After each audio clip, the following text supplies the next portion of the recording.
জল ছাড়ার পরিমাণ বাড়ালো দুর্গাপুর ব্যারেজ। এদিন সকাল 11টা পর্যন্ত জল ছাড়ার পরিমাণ 70,000 কিউসেক। গত দুদিনে ব্যাপক বৃষ্টিপাতে দামোদর, অজয়, কুনুর, তামলা সহ একাধিক নদীতে জলস্তর বেড়েছে।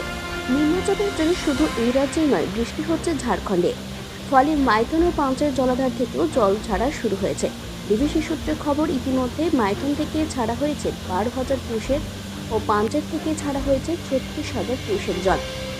দুটি জলাধার থেকে মোট 48,000 কিউসেক জল ছাড়া হয়েছে। আপাতত নিম্নচাপটির অবস্থান ঝাড়খণ্ডে।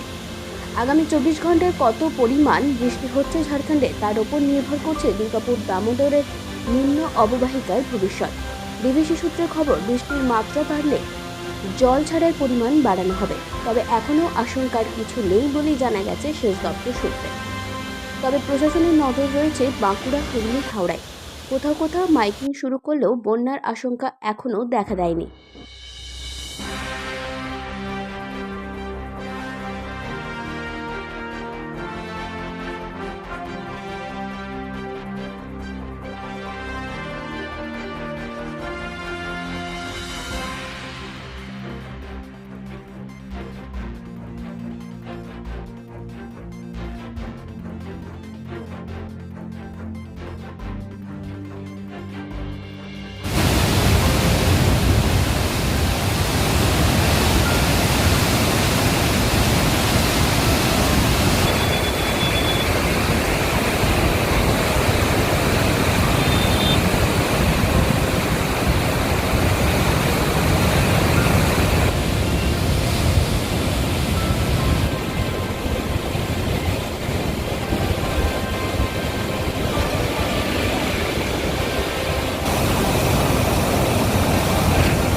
দুর্গাপুর থেকে কৌশিক বাসুর রিপোর্ট, 99 নিউজ বাংলা।